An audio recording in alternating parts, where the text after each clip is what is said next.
dando la clase y todo, y yo creo que se debió desenganchar y volver a enganchar. Bueno, no sé, cuestión, que ya estoy aquí. ¿Qué tal vosotros?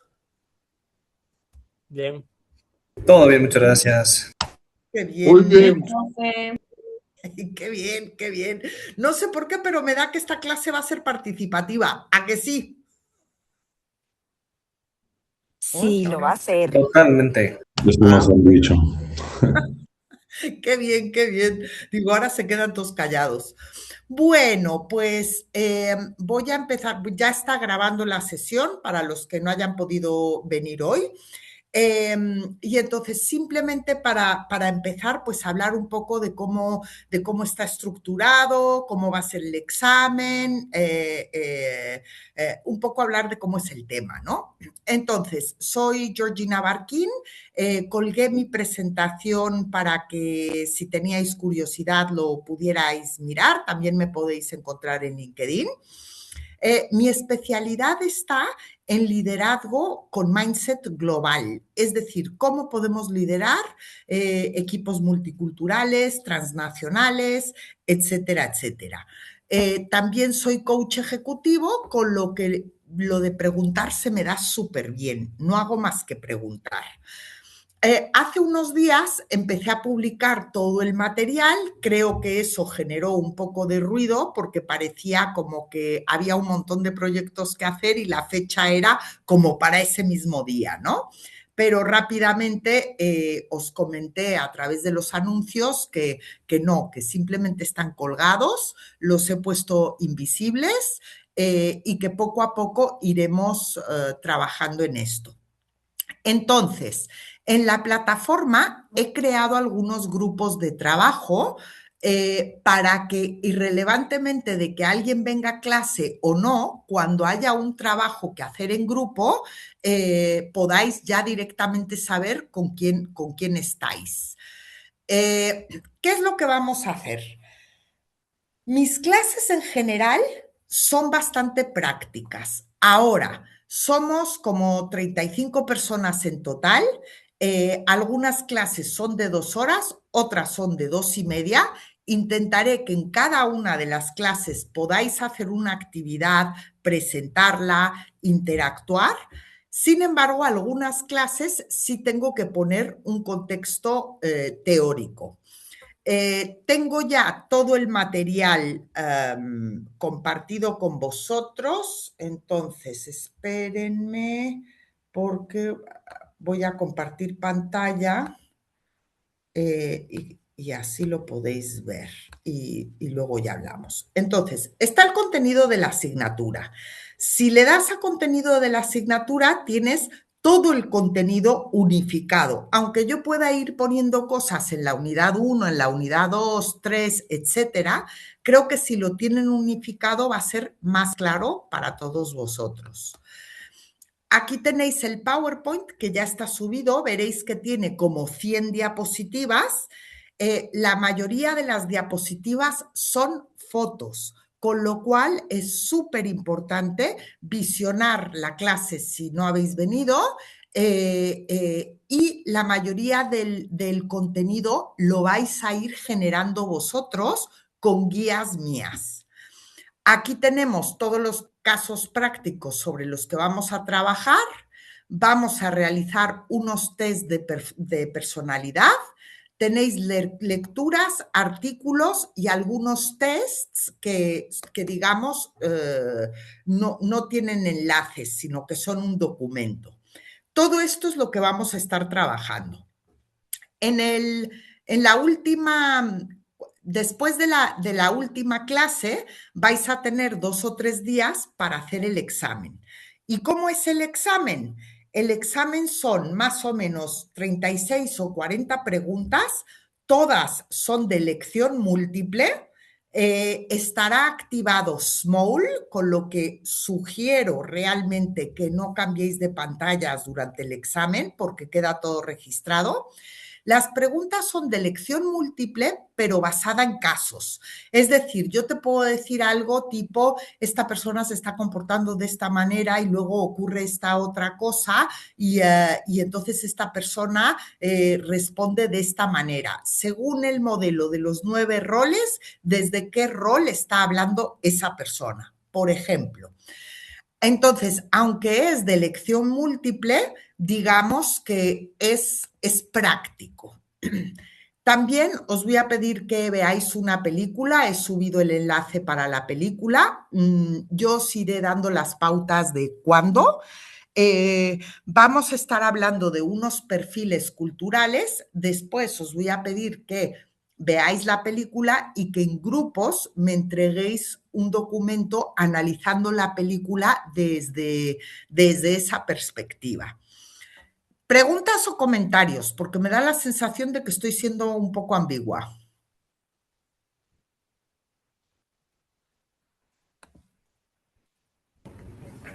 No por el momento, creo que está bastante claro. Vamos bien.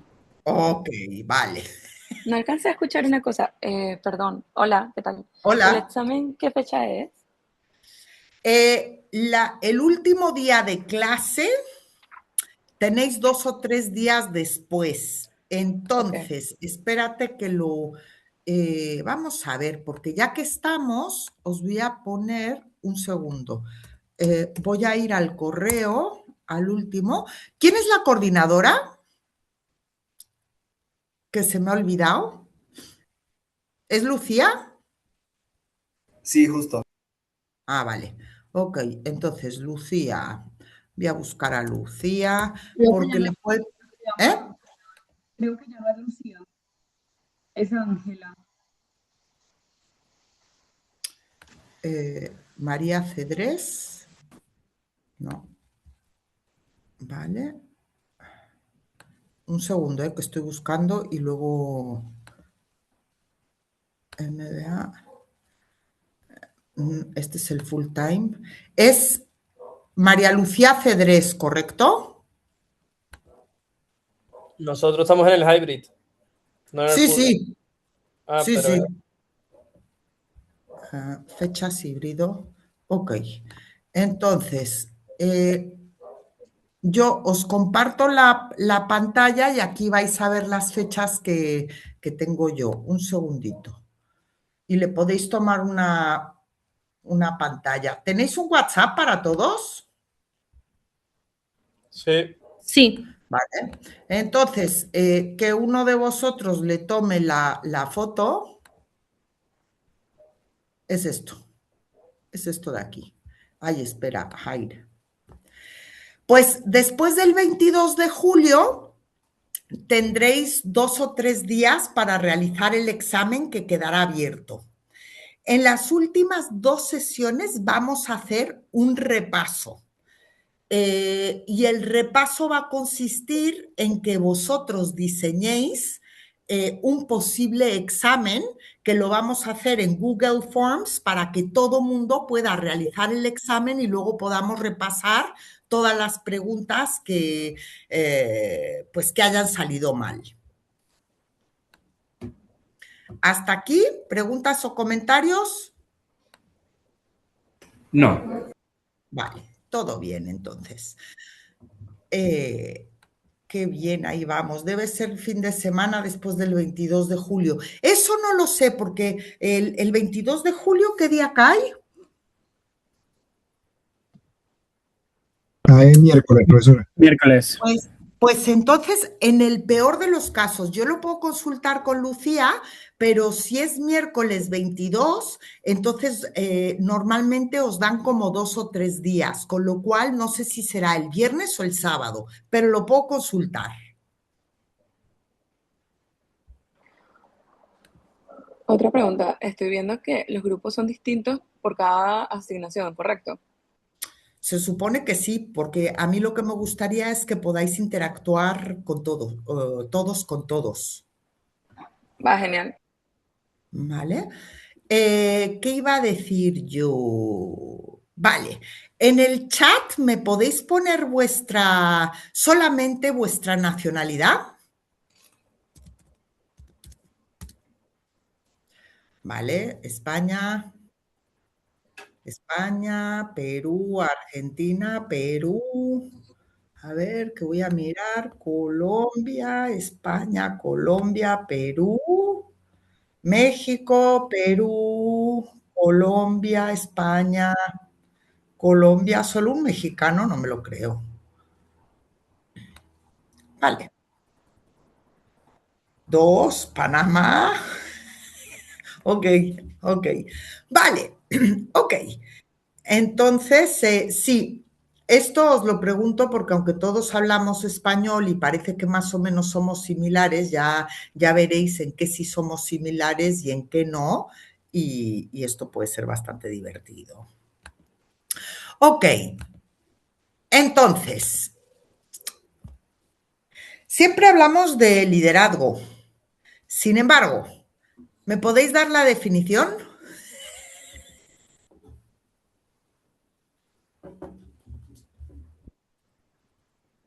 Mentalidad. ¿Que compartes? Ok. ¿Qué es el liderazgo? Con un equipo o grupo de personas, una guía, guiar a otros a la visión y ayudar a lograrlo, capacidad de influir, vale, dirección e influencia, saber guiar a un equipo. Ok, vamos a dar una definición. Creo que varias personas estáis mencionando algunas partes del liderazgo, eh, pero brevemente. Liderazgo, la capacidad de influir en los demás para que voluntariamente quieran trabajar hacia un objetivo. Las palabras claves son influir y voluntariamente. ¿Por qué os pregunto qué es el liderazgo? Porque estamos hartos de oír la palabra y sin embargo nos cuesta definirla. Entonces, si yo tengo que influir en las personas y tengo que motivarlas para que voluntariamente quieran hacer algo, entonces voy a tener primero que tener un autoconocimiento bastante grande sobre mí, evidentemente, entender el impacto que yo puedo tener en los demás y también conocer a los demás para saber cómo motivarlos. Porque a uno le puede motivar el dinero, al otro le puede motivar tiempo libre, al otro le puede motivar los retos, a otro le puede motivar mi forma de hablar, etcétera. Y cuando no soy consciente de esto, aunque yo tenga muy buena voluntad, es verdad que de repente, pues una persona puede sentirse hasta desmotivada, ¿vale? Es importante entender qué mindset tengo yo y qué mindset tienen las otras personas con las que yo trabajo. ¿Y qué es el mindset? Es el sistema de creencias y de valores, y lo importante es que ese mindset que yo tengo va a ser el eje sobre el que tome mis decisiones. Es decir, dependiendo de mi mentalidad, voy a tomar las decisiones de una manera o de otra. Es el software de la mente. Y ese software que yo tengo, pues va a tener un impacto en muchísimas cosas, en todas estas cosas que pone aquí.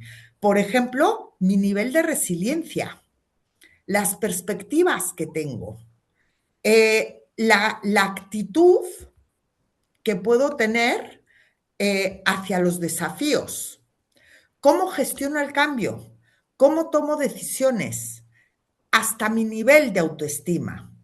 ¿Cómo me relaciono con personas? ¿Por qué unas me caen mejor, otras me caen peor? Con otras se me hace un reto y con otras fluye. El estado de ánimo, de energía que yo tenga y el nivel de autenticidad que yo me permito tener, por ejemplo, en el entorno laboral. Fijaros en cuántas cosas puede impactar mi mentalidad que muchas veces no soy consciente de ello. Entonces, hay dos tipos de mindset. Perdonadme, pero con esta primera parte voy a sentar las bases, entonces voy a estar hablando un rato y luego ya pasamos a hacer algunas actividades. De cuando en cuando iré parando por si tenéis preguntas, comentarios, queréis debatir algo o lo que sea. Tenemos dos tipos de mindset en términos muy generales. Mindset fijo y mindset de crecimiento. Y puede ser que durante el día yo esté pasando de un mindset a otro, según la situación en la que esté o la persona con la que esté interactuando, o podría ser que predominantemente tengo un mindset y según la situación que tenga delante, de repente pueda cambiar. ¿Qué es un mindset fijo? Son personas que piensan que uno nace con cierta inteligencia y que esa inteligencia es estática, es decir, tienes lo que tienes. Cuando se ven enfrentados a un reto nuevo, piensan que hay que esforzarse. También tienen la creencia de que los esfuerzos no siempre generan frutos o resultados. ¿Por qué? Porque piensan en blanco y negro. Es decir, si el resultado que yo quiero es A y obtengo B, ya no lo veo como un resultado, aunque ese resultado luego me pueda llevar a crecimiento de otro tipo. Son personas que se incomodan ante el feedback y por lo tanto no lo piden. Les incomodan los errores y les cuesta en público hablar de sus errores. Se resisten al cambio, suelen sentir que tienen una energía pesada o de cansancio y a veces piensan que están como estancados. Lo piensan, pero simplemente dan por hecho que así es y ya está. Suelen aburrirse y a veces tienen sensación de deber. Es que tengo que, por ejemplo, ¿vale? Las de crecimiento es exactamente lo contrario. Piensan que aunque tú puedas tener de forma genética una inteligencia, sí puedes complementar esa inteligencia con otros aspectos o con otras competencias. Tienen un deseo de aprender, curiosidad constante, son persistentes ante las dificultades y para ellos el esfuerzo es algo que te lleva a la excelencia, no a la perfección, sino a la excelencia. Por lo tanto, son personas que quieren y están aprendiendo constantemente y piden feedback. Aunque el feedback les pueda molestar, lo van a tomar en cuenta y decidirán qué cambios hacer o no.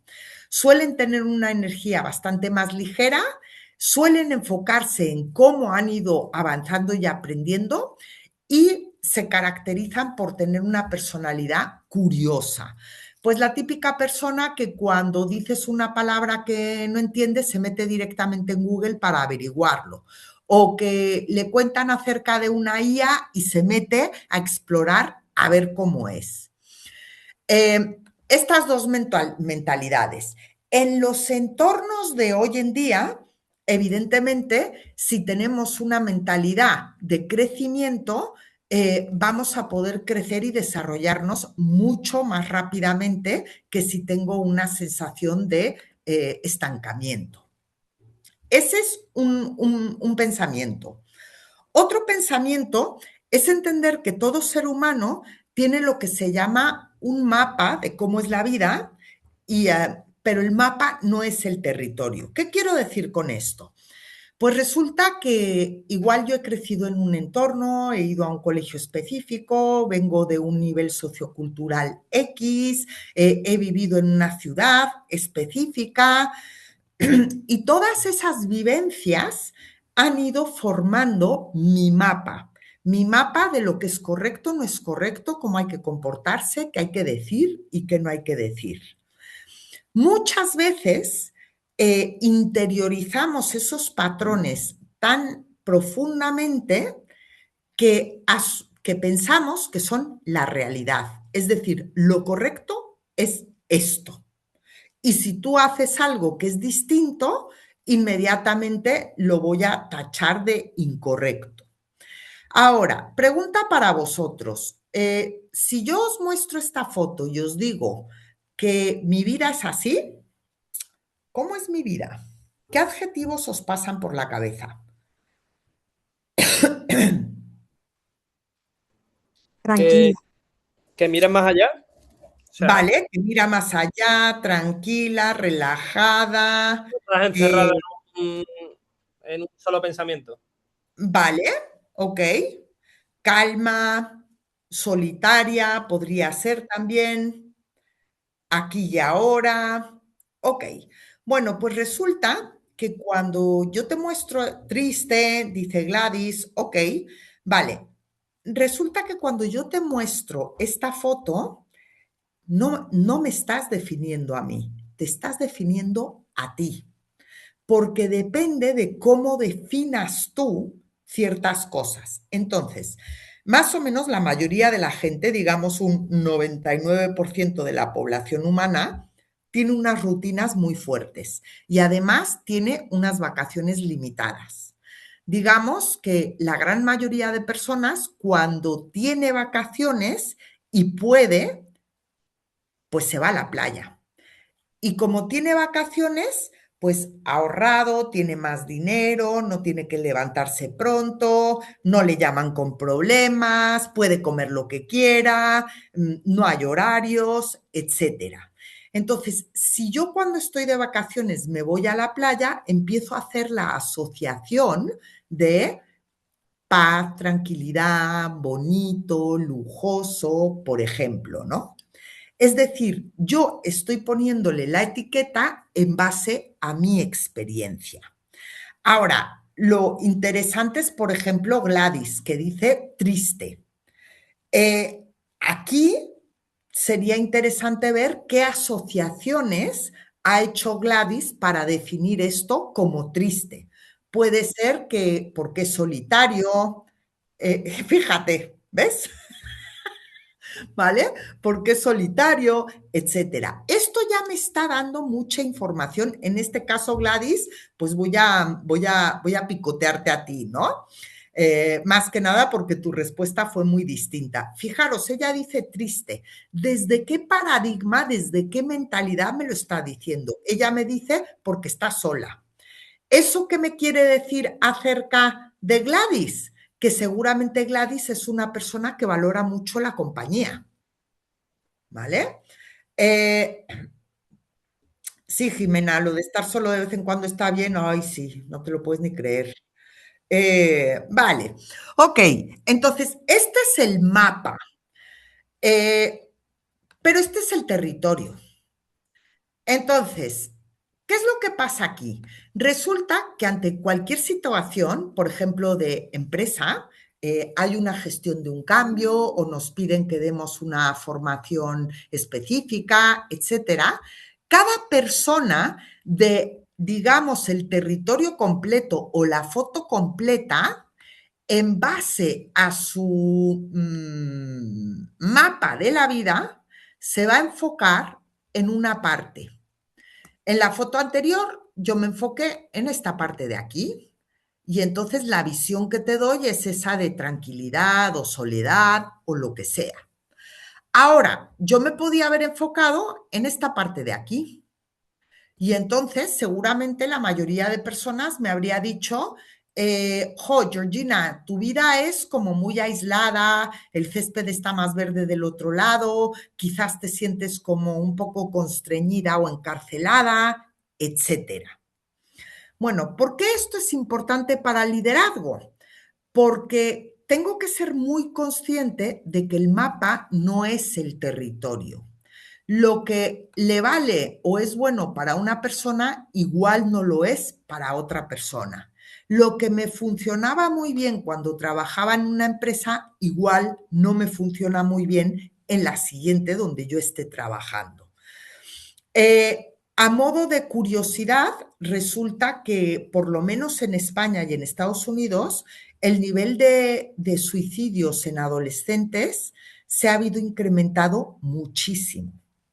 Entonces, una de las cosas que se piensa es que en parte las redes sociales están teniendo este efecto. ¿Por qué? Porque en las redes sociales la mayoría de la gente comparte sus éxitos, la parte bonita de la foto. Pues los desayunos que me como, cuando me compro ropa bonita, cuando estoy rodeada de amigos, cuando estoy de fiesta y pasándomelo súper bien. Entonces, una persona que está viendo todas esas fotos solamente está viendo esa parte de la foto y muchísimas veces no es consciente de que hay otras partes de la foto, pero yo la que estoy mostrando es esa. Entonces, cuando no tengo conciencia del mapa y el territorio, empiezo a dar por cierto cosas que en realidad no son la información completa, ¿vale?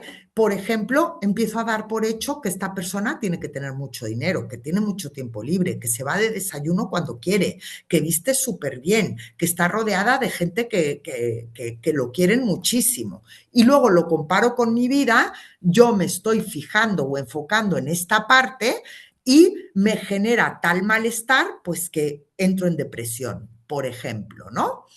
Entonces, esto que os comparto, pues es el extremo de a dónde podemos llegar cuando no somos conscientes de que en toda interacción con personas hay un mapa, pero hay un territorio. ¿Preguntas o comentarios hasta ahora?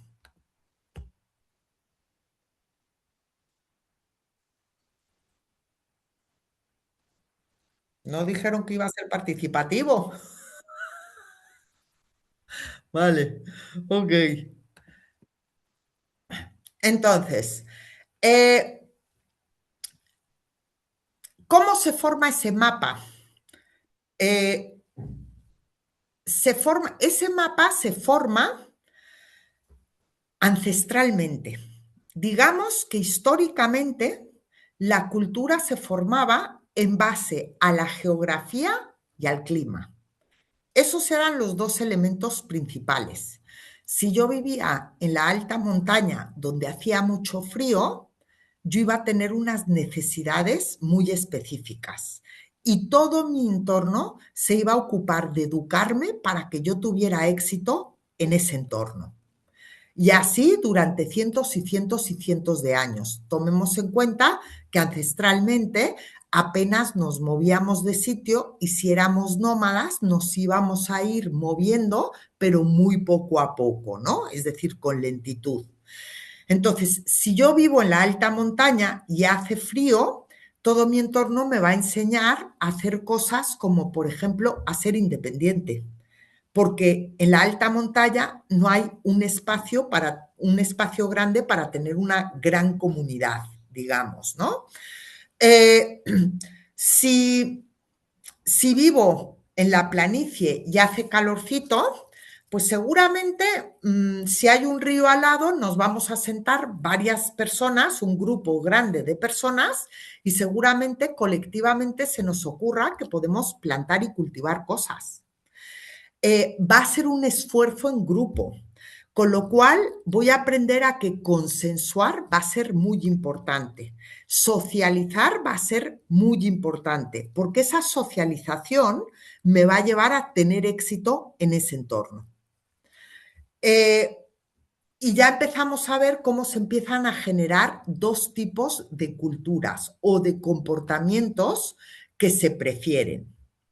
Bueno, pues resulta que en los años 50 llega un señor que se llama Hofstede, aquí lo tenéis. En la plataforma he subido su libro, que está gratuitamente en Internet. El libro está en inglés, pero ese libro lo podéis subir a Notebook LM y que os lo traduzca o que os dé un resumen del libro. He subido también otros libros que están disponibles en Internet. Entonces, Gerd Hofstede hace un experimento o un estudio en IBM en 50 países a más de 150.000 personas en los años 60 o 70. Ahora, en los años 60 o 70, la gente todavía no viajaba tantísimo. Entonces, en IBM principalmente había trabajadores locales, pero personas que tenían un nivel de estudios pues alto. Y si estamos hablando de países como, por ejemplo, México, España, Francia o países así, se iba a notar que había una diferencia educacional entre unas personas y otras. Es decir, para trabajar en IBM tenías que tener carrera y no todo mundo en aquel entonces tenía carrera. Cuando hace ese estudio, se da cuenta de que todos tenemos los mismos problemas y que lo que nos diferencia es cómo resolvemos esos problemas. Si yo resuelvo los problemas en México como lo resuelven los mexicanos, la comunicación va a fluir.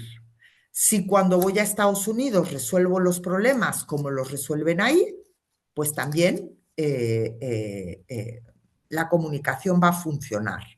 El problema está cuando yo he aprendido a resolver los problemas de una manera, me voy a otro país y pretendo utilizar mi metodología en ese otro entorno. Por poner un ejemplo,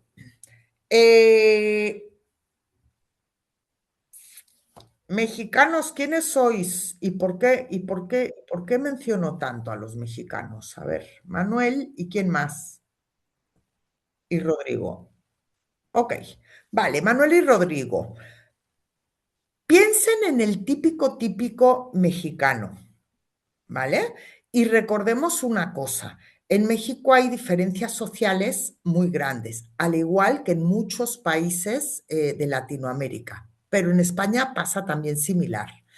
El hecho de que tú estés haciendo un máster, que quizás en este máster hayas viajado, por ejemplo, el hecho de que trabajes en una multinacional, por ejemplo, que posiblemente hables inglés, pues ya eres diferente al típico mexicano. Es decir, perteneces al 5 o al 10% de la población. A nivel socioeconómico, barrio donde vives, colegios donde estuviste, experiencias de vida, oportunidades de viajes que has tenido, va a hacer que tú seas bastante diferente. Ahora, resulta que cuando hablamos de culturas, no hablamos de estereotipos. Españoles, ¿quiénes sois? Aquí estamos. Ah, vale, ok. Entonces, un estereotipo sería a los españoles, a todos los españoles les encantan los toros. Y luego vienes a España y te das cuenta de que no a todo mundo le gustan los toros. O los españoles duermen la siesta. A ver, no todos duermen la siesta, ¿vale? Yo he vivido toda la vida en España, pero soy de Ecuador. Ok, ¿vale? Una cosa es un estereotipo y otra cosa es una tendencia, sobre todo cuando comparo la tendencia con otros países. Por ejemplo, hay una tendencia de que el español es sociable, lo que no quiere decir que todos los españoles sean igual de sociables. Y si tú le preguntas a un alemán, lo que te va a decir es que todos los españoles son sociables. ¿Por qué? Porque los está comparando consigo mismo o con la cultura alemana. Entonces, vamos a hablar de tendencias cuando hablemos de culturas. Y aquí me he desplazado un poco de lo que estaba hablando. Ah, sí. Entonces, Hofstede hace un estudio en IBM y empieza a ver que estos trabajadores de IBM comparten tendencias muy parecidas a las de sus pueblos locales.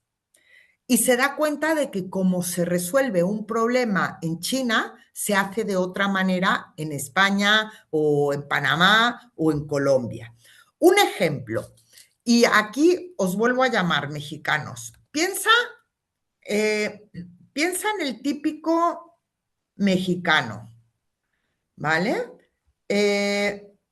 Ok, que eran Rodrigo y Manuel, ¿vale? Piensa en el típico mexicano.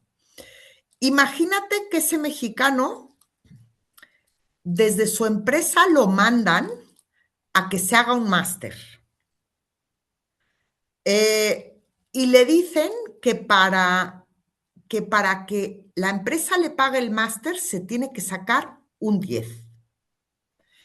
Y cuando esa persona llega al máster, se da cuenta de que el profesor es un desastre y que no le va a dar tiempo en esa asignatura a leerse los 7 libros que propone el profesor.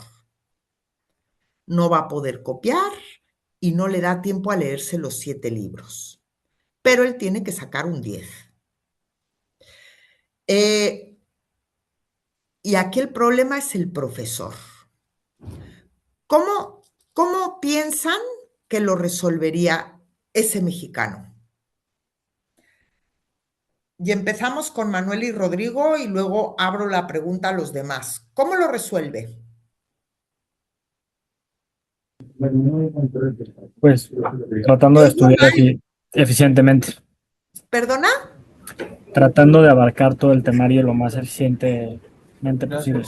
Pero no va a poder. Y el problema es el profesor. ¿Qué hace? Sí, Manuel. Pues yo cambio de profesor, contrato un profesor privado y ya, a ver. Vale. No tienes dinero. Te acercas a la tutora. Ah, Ajá. vale. Ahí quería llegar yo. Una de dos, o te acercas a la tutora, se lo cuentas y entonces la tutora habla con el profesor, o si hay un delegado de clase, se lo dices al delegado y el delegado se va a la tutora y el delegado dice anónimamente, hay alumnos que piensan que el profesor no es bueno porque es muy desorganizado y están preocupados de que no se puedan sacar un 10. Entonces la tutora va, habla con el profesor y el profesor al día siguiente llega a clase, no dice nada, pero ya da las clases de forma diferente. ¿Esto os suena? Sí, bastante. Sí, Ok. Ahora, un americano le pasa lo mismo en Estados Unidos. Su empresa le paga un máster y le dice que para que le pague toda la beca se tiene que sacar un 10. Este señor se da cuenta de que el profesor está mal organizado. ¿Qué hace? Pues yo creo que lo enfrenta directo, le dice, a ver, Rosa, no estás haciendo lo correcto, eres un desastre, hazlo bien, y ya. Vale, o puede que en medio de clase levante la mano y políticamente correcta Exacto. le diga, mira, profesor, a mí me gustaría que te organizaras de otra manera porque yo tengo que sacar un 10 delante de todo mundo. Y entonces va el profesor y dice, a ver, ¿esto es problema tuyo o problema de toda la clase? Y entonces unos empiezan a levantar la mano y otros no. Si el problema es común para todos, ahí mismo van a hacer un acuerdo. Si el problema es solo del alumno, el profesor le dirá, ok, nos vemos después de clase y vemos a ver cómo te puedo ayudar. Asunto resuelto. Ahora, ¿qué pasa si te llevas al americano, lo metes en una clase de mexicanos típicos y va el americano, levanta la mano y le dice al profesor, oye, profesor, creo que eres muy desorganizado y yo estoy teniendo problemas, me gustaría que te organizaras de forma distinta. ¿Qué iba a pasar? el profesor se va a enojar. Uy, se va a enojar muchísimo. Lo exhibió. Exacto. Y cuando a lo mejor él diga, a ver, ¿quién tiene más problemas? A lo mejor los mexicanos no van a levantar la mano para que no se enojen tampoco con el profesor. O sea, que el profesor no se enoje con ellos. Sí, y fíjate que no solamente eso, puede que los demás compañeros le dejen de hablar para que nadie les asocie con él. Entonces, no ha resuelto su problema. Lo que le funcionaba en Estados Unidos no le funciona en México. Y ahora, ¿qué pasa si se va un mexicano a Estados Unidos y entonces empieza a hablar con sus compañeros y empieza, oye, ¿no crees que este profesor es muy desorganizado? ¿Por qué no vas a la tutora y le dices que es desorganizado?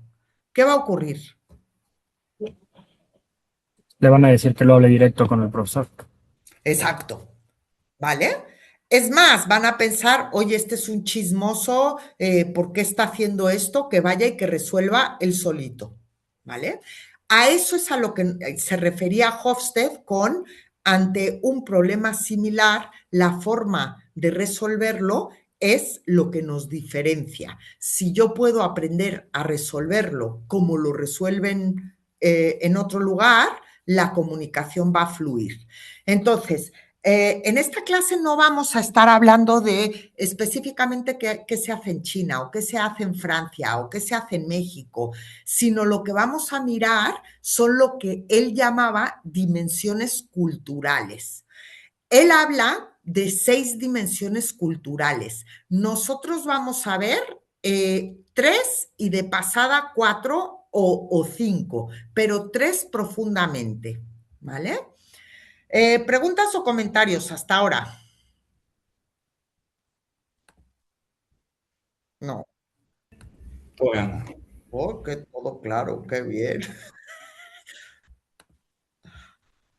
Pero esto me lo están diciendo. A ver, vale, ok. Ok. Entonces, inicialmente hay lo que se llamarían 2 tipos de cultura. Culturas orientadas a la tarea y culturas orientadas a las relaciones. Culturas orientadas a la tarea, ¿qué es lo que más valoran? Valoran todo lo que sea medible, los resultados, el éxito, los KPIs, miden el tiempo y hablan de forma directa. ¿Por qué? Porque es más eficiente. Hasta en sus vidas privadas van a estar orientados a tarea. Por ejemplo, si tú perteneces a una familia orientada a la tarea, cuando tú llegas del colegio, la madre te va a preguntar, hola, ¿qué tal en la escuela? ¿Bien? ¿Qué nota sacaste en el examen? Ah, ¿y quién sacó mejor nota que tú? Es decir, todo lo estamos midiendo porque es importante. Van a ser súper puntuales, tienen muchas tareas, quizás los niños después del colegio tienen varias clases, de 5 a 6 va no sé qué, de 6 a 7 hace no sé cuánto, luego cena, luego se va a dormir, al día siguiente tiene otras extraescolares, etcétera. Es decir, la productividad es la clave a nivel social y a nivel de empresa. Porque evidentemente si a ti te educan en una casa que está orientada a la tarea, luego cuando llegas a trabajar, pues haces lo mismo y valoras lo mismo. Las culturas orientadas a las relaciones tienen, lo que más valoran es el sentido de pertenencia a un grupo, el alimentar las relaciones. ¿Quién conoces? Es importante. Compartir tiempo va a ser importante. Y su manera de comunicarse suele ser más implícita. ¿Por qué? Porque así evitas posibles conflictos. ¿Qué quiere decir implícito? Es no directo. Y lo que suele ocurrir en entornos relacionales, es decir, recuerdan cuando estábamos hablando de el que vive en un lugar cálido al lado del río, suelen ser personas relacionales. Que van a buscar el consenso, que van a compartir su opinión, y para no desequilibrar las relaciones, pues les va a costar mucho decir que no y les va a costar mucho pedir lo que necesitan porque pueden incomodar a la otra persona. Y aquí vemos 2 comportamientos muy distintos. A ver, voy a hacer una encuestita. Un segundo. Una encuestita. Vamos a ver la encuestita.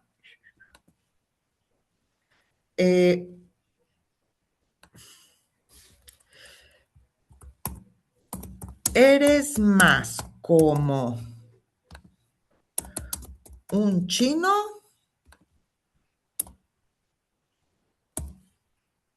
Uno de Estados Unidos. Vale, aquí tenéis que votar. Y esta es una pregunta para cada uno de vosotros. ¿Eres más como un chino o eres más como alguien de Estados Unidos?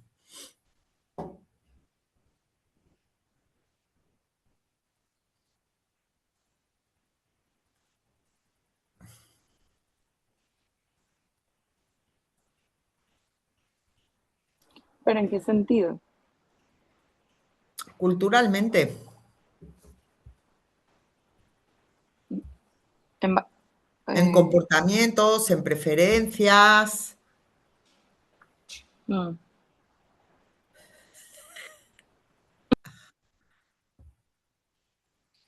Es pregunta trampa, ¿eh?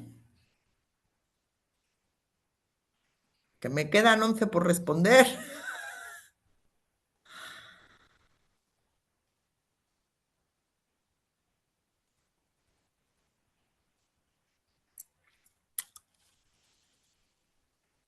5, faltan 5 por responder y aunque no lo voy a decir, sé quiénes son. Vota.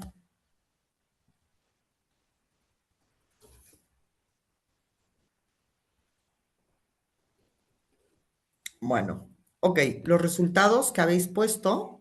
¡Ah! Ay, que no lo he mostrado, no me lo puedo creer. Vale, la mayoría, bueno, en realidad todos los que votaron pusieron que más parecidos a Estados Unidos. Pues adivinen qué. No, señores. Eh, somos más parecidos a un chino que a un norteamericano. ¿Y por qué pensamos que somos más parecidos a un norteamericano?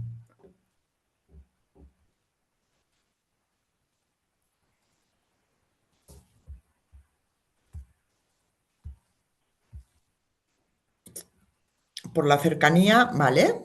¿Por qué más? Tenemos más cerca esa cultura, es una cultura no comunista, rutinas y costumbres, porque la entendemos más, más mensajes hemos recibido. Efectivamente, fijaros en esto. Resulta que físicamente igual nos parecemos más al norteamericano. Además, vemos su tele, comemos su comida, vestimos su ropa, vemos sus noticias, estamos tan empapados, hasta hablamos el idioma, estamos tan empapados que creemos que somos como ellos. Sin embargo, el chino, pues igual conocemos algunas cosas como el rollito de primavera y cosas de esas, algunas cosas sí las compramos, pero está mucho más lejos y lo vemos mucho más distintos que nosotros. Sin embargo, y aquí es donde vienen las similitudes, resulta que España y Latinoamérica son orientadas a la tarea o a las relaciones. ¿Qué pensáis?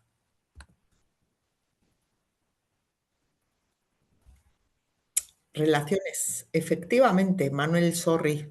Relaciones. Si tú te fijas, tanto España como Latinoamérica, más o menos el 80% del tejido empresarial es familiar y muchísimas de las empresas se llaman como la familia. ¿Y a quién pones en la cúpula de la empresa? ¿Y a quién pones en la cúpula de la empresa? Pues a tus familiares, aquellos en los que confías porque te relacionas con ellos. Luego, cuando conocemos a alguien, nos interesa saber a qué colegio fue, en qué barrio vive, para ver qué similitudes tenemos con esa persona. Y nos vamos a encontrar más cómodos con una persona que comparte esos valores porque podemos empezar a tejer unas relaciones. Estados Unidos es orientado a la tarea. Por ejemplo, que no llegas a tus objetivos, te quedas sin bono. Y además, el director no va a tener un problema en decirte que no te toca el bono. En relaciones, igual va a ser difícil decirle a una persona que él se va a quedar sin bonos. Igual le damos un poquito menos. En orientación a la tarea, las empresas están constituidas por socios capitalistas o socios que aportan algo, no por familiares. Y eso ya tiene un impacto bastante fuerte en cómo se van a tomar las decisiones. Vale, España está aquí, cerca del centro, pero aquí. Latinoamérica, según el país que sea, va a estar por aquí. Los países árabes y musulmanes, por aquí. Países africanos, por aquí. Países orientales, por aquí. China, aquí. Estamos del mismo lado.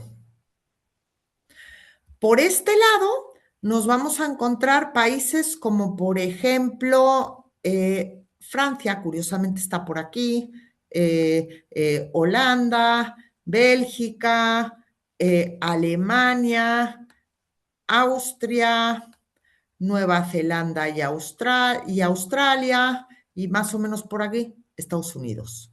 Estados Unidos lo tenemos del otro lado.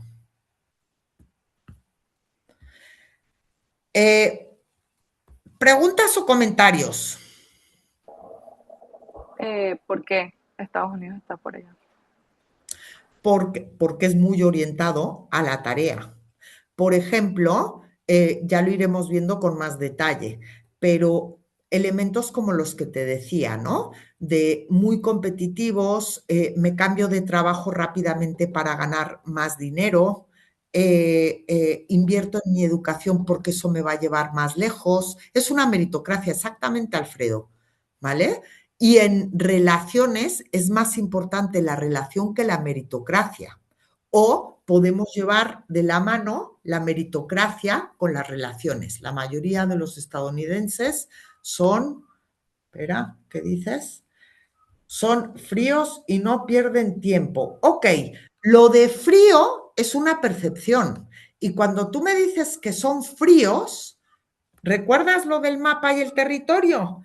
Yo aquí lo que leo es que a ti la calidez humana y la cercanía son importantes. Luego puedo concluir que tú seguramente seas relacional o prefieras lo relacional, ¿vale? Prefieren trabajo y tareas a las familias. No, no necesariamente, Cristóbal. Fíjate una cosa, aquí depende de cómo lo definimos. Y ya iremos hablando de las dimensiones culturales.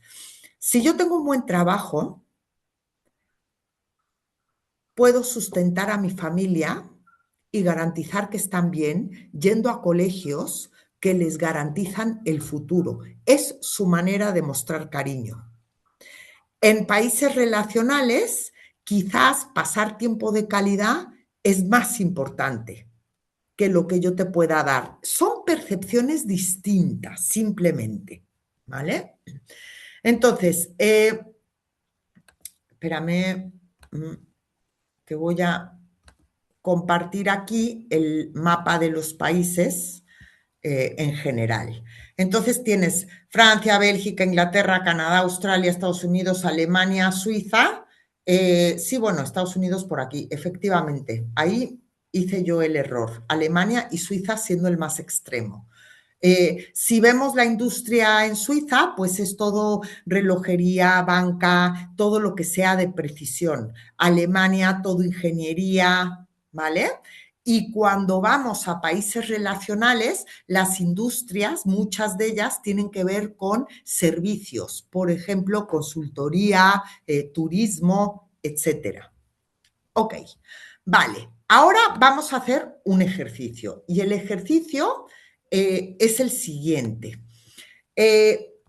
Como somos varios, en lugar de generar 8 grupos, lo que voy a hacer es que voy a generar varios grupos, pero todos los grupos vais a trabajar relaciones y tarea. Es decir, os voy a meter en una sala aparte y entre vosotros quiero que penséis en cómo, si yo entro en una empresa, ¿qué voy a ver y qué voy a escuchar que me diga que es una empresa de relaciones? En una empresa orientada a la tarea, ¿qué voy a ver y qué voy a escuchar? Por ejemplo, ¿qué comportamientos observables hay? Y luego, ¿qué impacto tiene eso en el entorno laboral y cómo se toman decisiones? Ahora, os adelanto algo. No me digáis que el de relaciones trabaja mejor en equipo. y luego explico por qué.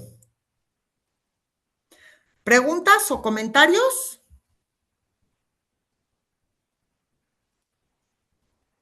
Es decir, no confundamos trabajar en grupo con trabajar en equipo, ¿no? ¿Alguien tiene preguntas? No. Profe, sí, yo Entonces, tengo una pregunta. ¿Es solo lo charlamos, o sea, lo conversamos y volvemos y te lo comentamos? sí, pero hagan una lista. Y entonces, más o menos les voy a dar como 10 minutos. Ponme 4 o 5 cosas que se vean en una empresa orientada a relaciones y 4 o 5 cosas que se vean de tarea. Vale, ¿Alguna vez los han metido en grupos o no? sí. Vale. Ok. Vale. Ok, 4, 5, 6 grupos. No, pues lo voy a hacer un poquito más pequeñito. Cantidad de grupos, no. 5. 5 grupos de 6 asistentes, excepto yo. A ver, yo me quedo fuera. Eso. Ok. Y les doy 10 minutos. Cuantos más ejemplos, mejor.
Hola, Juan Carlos.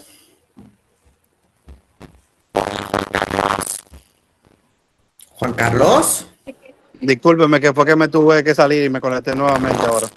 No te preocupes, ya me los voy a traer de vuelta. Un segundito. Ya estamos.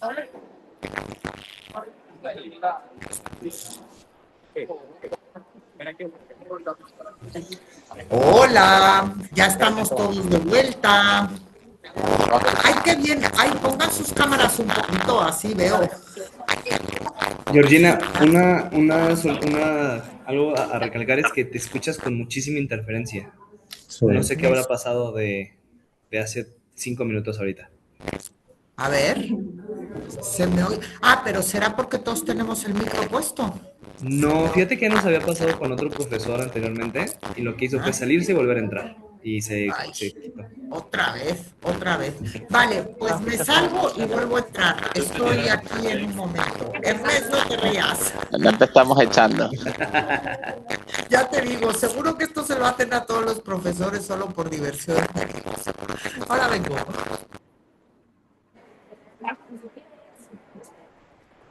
¿Te pillaron, Hermes?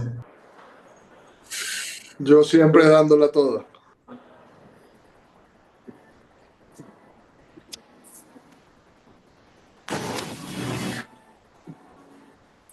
¿Bien así?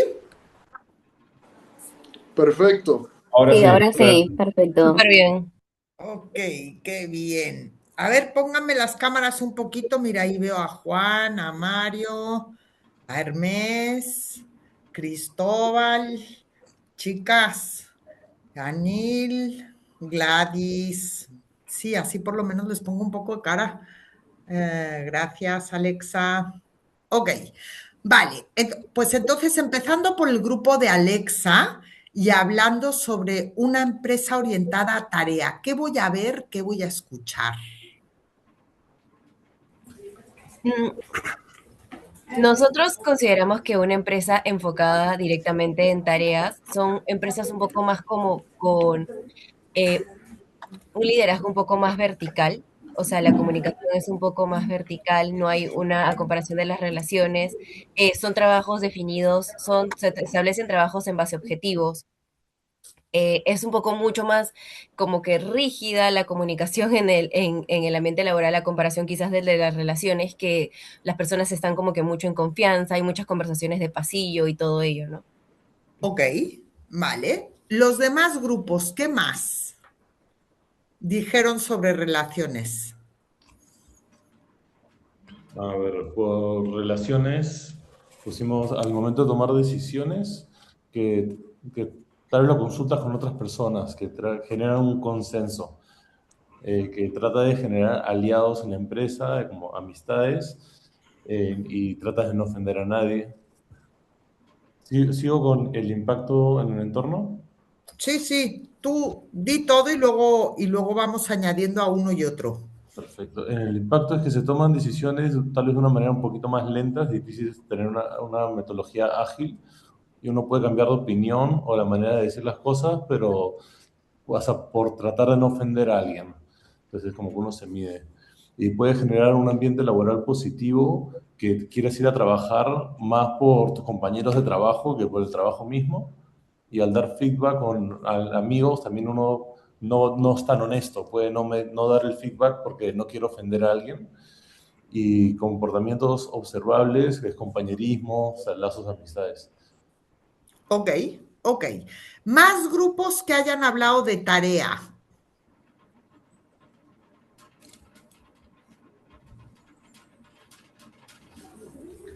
O sea, por ejemplo, en la parte de tarea nosotros teníamos que, o sea, tienden a ser más directos, sin tanto tacto, se enfocan mucho o sea, que están muy delimitados. Es decir, si tú tienes un proyecto y te toca, en este caso, a ti hacer del punto A al punto B, perfecto. Si a alguien le toca hacer del C al F, no hay como de, ay, ves que hay que ayudarlo. No, simplemente son tus tareas porque así te toca hacer las cosas y punto.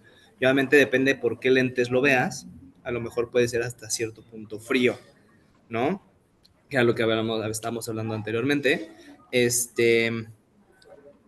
sobre todo, pues sí, o sea, tienden a ser menos relaciones interpersonales, lo cual cuando te están dando un feedback no lo toman personal, simplemente es lo que es y ya, ¿no? Ok. ¿Algo más sobre tareas? ¿Y algo más sobre relaciones? Profe. Dime. En cultura de tareas, el dato mata relato.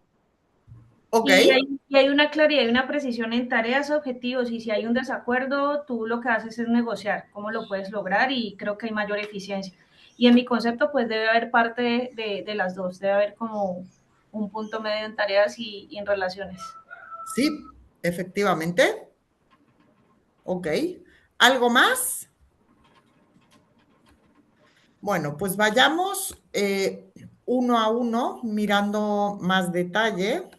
Un segundito que voy a la presentación otra vez. Ambos lados tienen pros y contras. Entonces, cuando yo hablo de una empresa orientada a relaciones, lo que voy a ver es que las decisiones son por consenso, a veces no las más eficaces, sino aquellas en las que acordemos, reuniones más largas para debatir y no para tomar decisiones. Sobre todo si la decisión va a ser impopular, esa decisión se va a tomar fuera. Pero sí la vamos a debatir, sobre todo al mismo nivel. Espacios de café son importantes, entonces me voy a tomar café, me encuentro con gente, las conversaciones de pasillo son súper importantes porque ahí es donde me voy a enterar de las últimas noticias y a veces me voy a enterar de las noticias informalmente antes que formal o a veces nunca se formalizan ciertas comunicaciones, pero todo mundo conoce ya. A quien conoces es importante porque te puede hacer a favores que sean importantes. Por ejemplo, llevarte bien con la secretaria, llevarte bien con la que te sirve el café.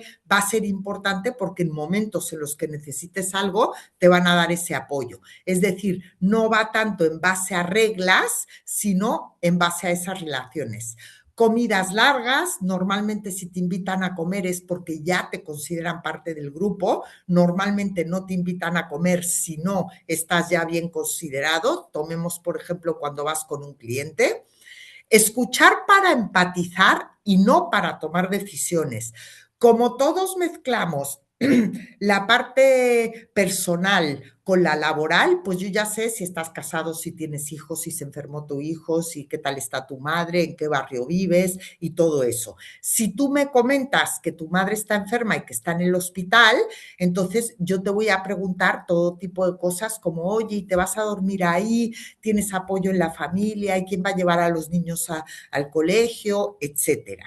¿Vale? Pero no es para que yo tome una decisión en base a eso.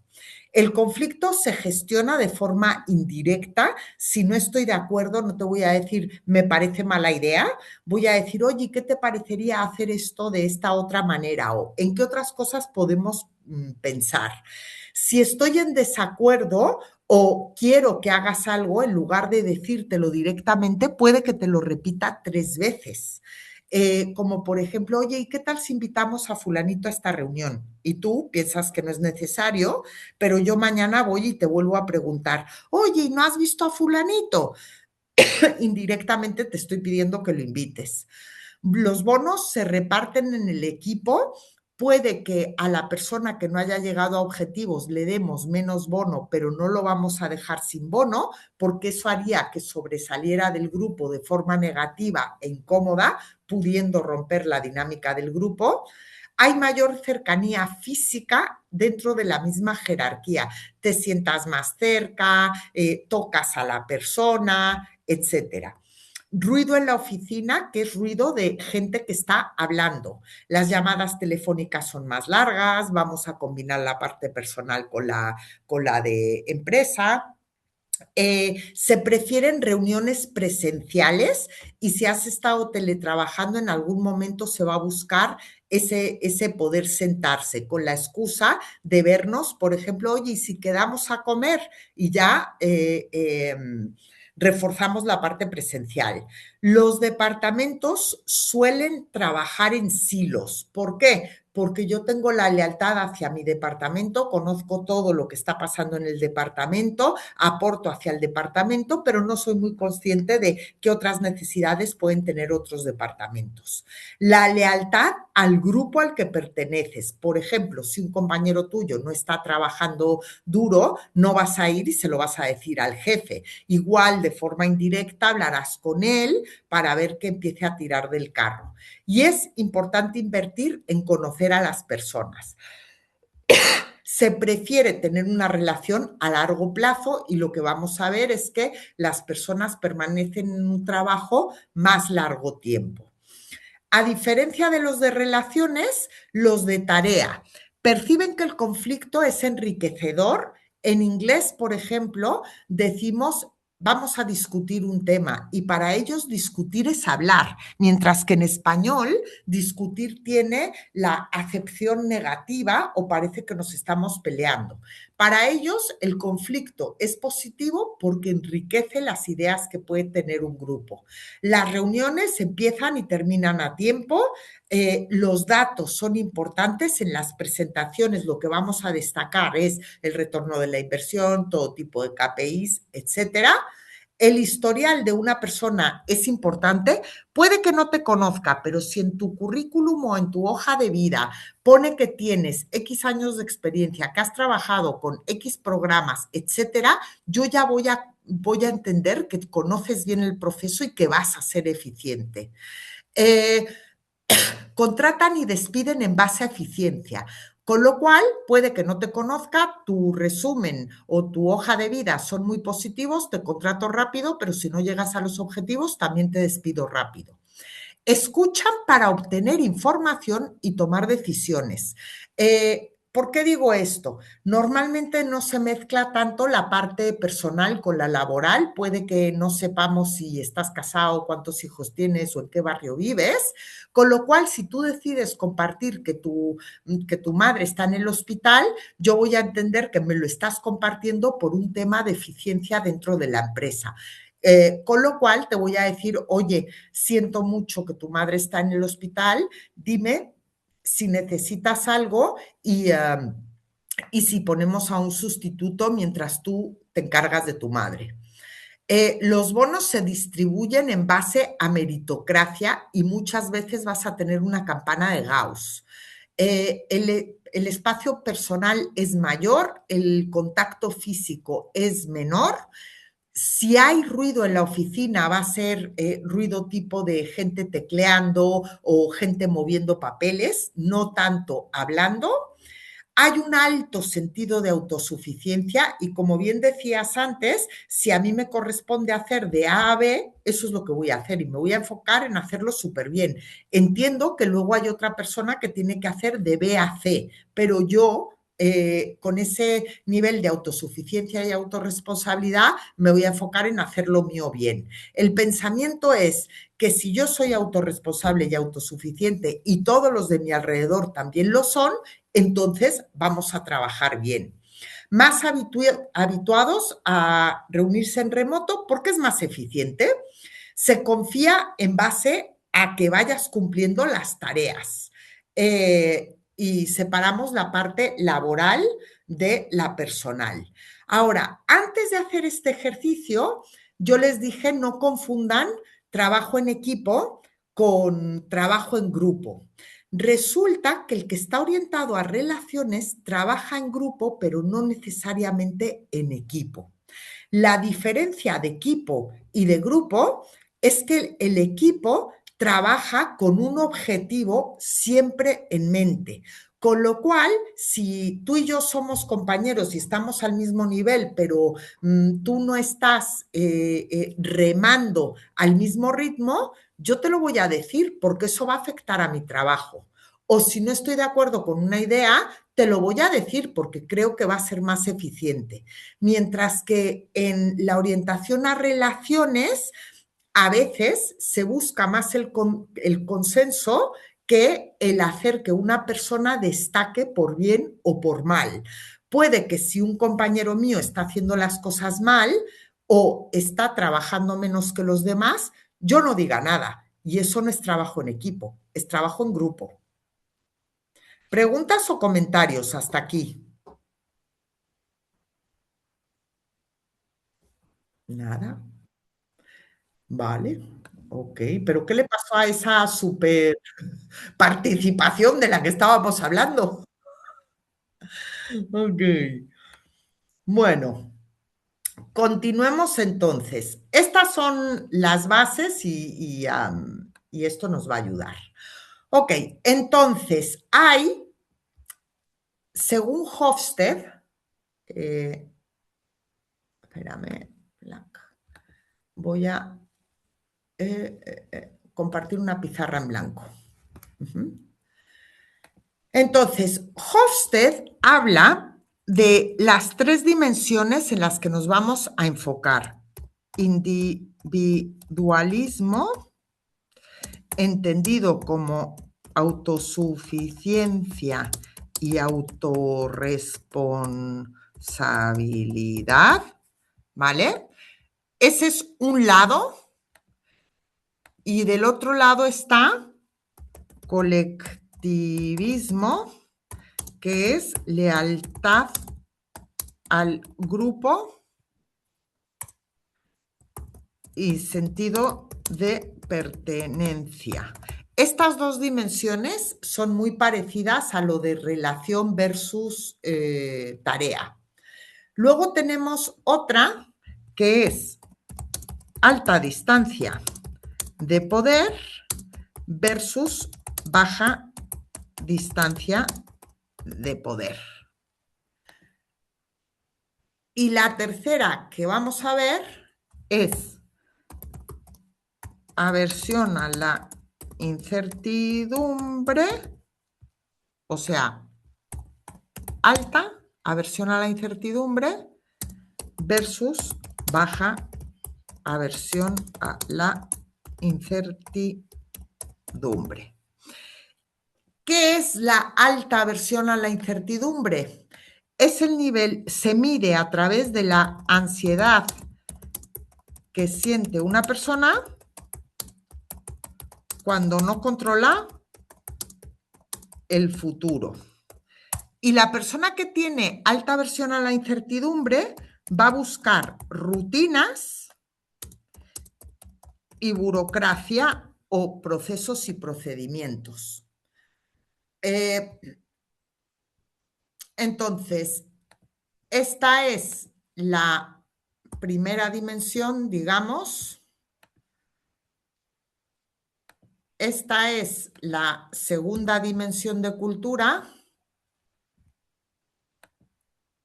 Y esta es la tercera dimensión. ¿Cómo medimos la distancia de poder? Normalmente la distancia de poder no tiene tanto que ver con la estructura de empresa, sino con cómo fluye la información y la naturalidad que tiene una persona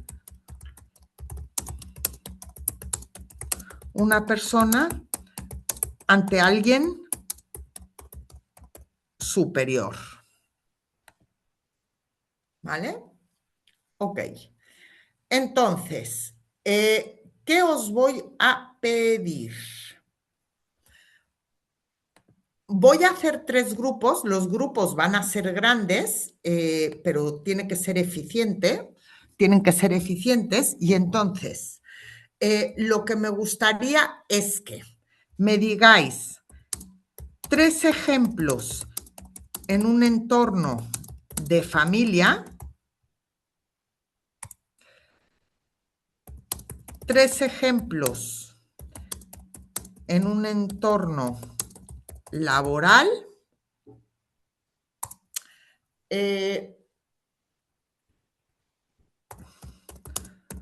pros y contras, pros y contras. Entonces, yo voy a hacer 3 grupos. Cuando haga los 3 grupos, solamente voy a dar el nombre de una persona. Y voy a decir, grupo 1, fulanito o menganito. Grupo 1 hará individualismo versus colectivismo. Grupo 2, distancia de poder. Grupo 3, aversión a la incertidumbre, alta y baja. Cuando te hablo de 3 ejemplos en entorno de familia, es 3 ejemplos de individualismo y 3 ejemplos de colectivismo. O 3 ejemplos de alta distancia de poder y 3 ejemplos de baja distancia de poder. Este va a ser un trabajo súper rápido, pero cuando empecemos a compartir los ejemplos, yo voy a dar muchísimos más ejemplos también. ¿Preguntas o comentarios hasta ahora? ¿No? Solamente os voy a dar 15 minutos, que es muy poquito tiempo, con lo cual lo que sugiero es que una vez que estéis en el grupo digáis, tú y tú vas a hacer individualismo y 3 ejemplos de entorno de familia o 3 entornos de entorno laboral o lo que sea, y luego lo traemos y trabajamos con ello.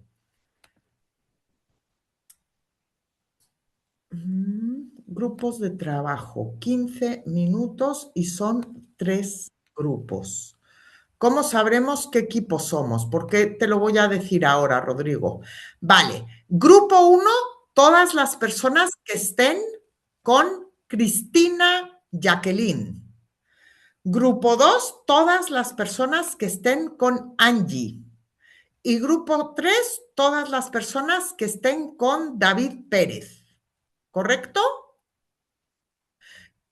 Grupo 1, Cristina Jacqueline. Grupo 2, Angie. Grupo 3, David Pérez.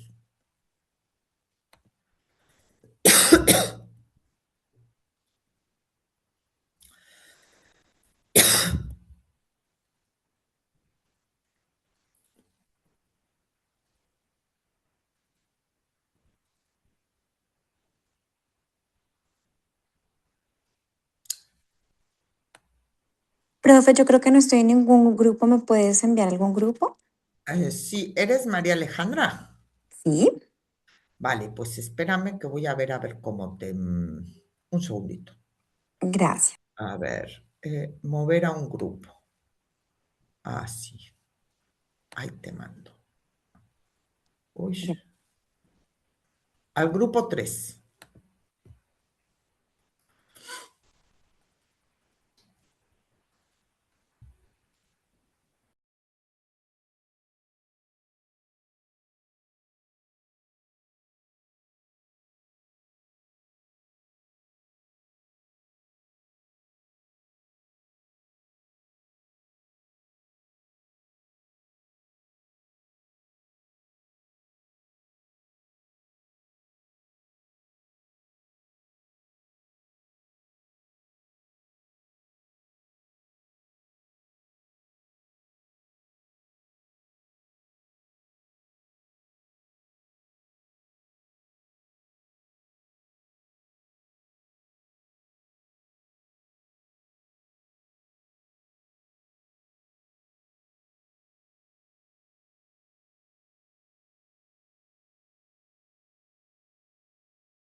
Hola. Hola. ¿Qué tal? Buenas. Buenas. Voy a quitar esta pantalla que tengo aquí y así os veo. ¿Qué tal fue la experiencia? Bien, estuvo interesante. Mucho debate. Mucho debate. ¿Tenéis una lista? Porque no nos va a dar tiempo a repasar todo, pero mañana sí quiero ir en profundidad. Mañana tenemos clase. No, mañana no, perdona, el miércoles. Ya. Sí. Sí. ¿Sí? Sí, tenemos una lista. Sí, hemos intentado hacer la lista. Ok. Entonces, comentarios o pensamientos.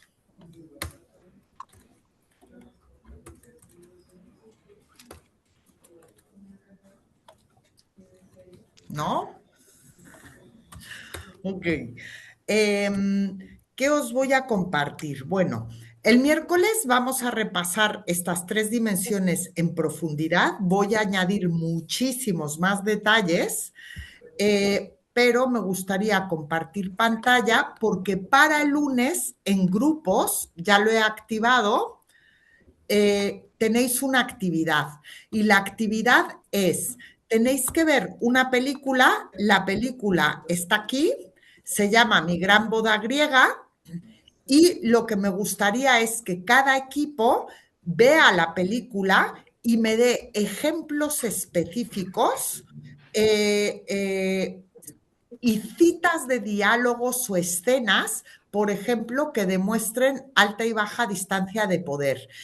No me digas la familia de Tula tiene alta distancia de poder, sino cuando el padre dice no me has pedido permiso y soy su padre, eso muestra su distancia de poder, ¿vale? Lo mismo para alta y baja aversión a la incertidumbre, lo mismo para colectivismo e individualismo. Mañana vamos a ver estas 3 dimensiones, pero además de eso, he publicado, un segundito, os lo enseño ahora, he publicado un artículo de 50 páginas que te da un montón de ejemplos, aparte del libro de Hofstede que se llama Culturas y Organizaciones. Entonces, solo una persona por grupo debe subir este proyecto. Este proyecto lo subiréis el domingo a las 23:59 hora de Madrid. No se aceptan proyectos después de eso. Y el lunes, entonces, comentaremos la película al detalle. Tengo cientos de ejemplos, porque mi objetivo es que seáis capaces de, escuchando y observando a una persona, podáis empezar a perfilar a la persona y decir, esta persona tiende a la alta distancia de poder o tiene mayor aversión a la incertidumbre de la que lo tengo yo, por ejemplo. ¿Preguntas? ¿Comentarios? Perdone que le interrumpa, una consulta. Sobre la película que mencionaba hace un rato, podíamos visualizar el link. ¿Eso ya lo podemos ver nosotros en el...? Sí, ya está. Si quieres, revísalo para asegurarte. Si te vas a actividades de evaluación, pone análisis de película. Tienes que darle refresh. Justo yo me estaba metiendo, igual no lo encontraba, pero ya le di refresh y ya aparece. Ok, lo refresco. Sí. ¿Vale? Ok. Igual se los pongo en el chat. El artículo, espérame, contenido de la asignatura. Si yo me voy al contenido de la asignatura, en lecturas, artículos y tests, puedes ver gestión de talento global e intercultural. Y aquí puedes ver un montón de ejemplos para cada una de las dimensiones y luego además habla de otras cosas que también hablaremos durante el curso. Señores, ¿qué os lleváis de hoy? Profesora, una pregunta. ¿Los grupos son los que están, los de hoy, o son los grupos que están Son los portal? grupos que están en la plataforma. En la plataforma, perfecto. ¿Qué os lleváis de hoy, Rodrigo? No te me escapes todavía. No, estaba respondiendo gracias a la pregunta. Ah, vale, gracias. ¿Qué os lleváis de hoy? Yo, Pues por que hay ejemplo, diferentes tipos. Ay, perdón, vas, Manuel. dale, Ron, sin tema. Trabajar en equipo, Juan Carlos. Nos da mejores Bueno, resultados. creo que no nos llevamos de hoy realmente que hay un sinnúmero de situaciones que vivimos diariamente y de lo que usted acaba de explicar, de alta distancia y baja distancia, y por ahí uno puede ir tomando mejores decisiones cuando uno lo ha. Sí, y motivar a la gente de distinta manera, también cada uno según su perfil. Más cosas. Joaquín, Franco, Guillermo, Catherine. Yo me llevo que es bastante subjetivo, un poco los puntos de vista, como cada uno puede ver las cosas.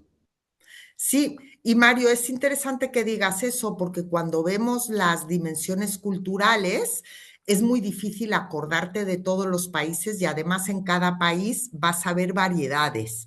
Pero lo que vamos a empezar a hacer es, comparado conmigo, esta persona tiene más distancia de poder o menos distancia de poder, o esta persona es más individualista o más colectivista, y eso me va a servir de guía.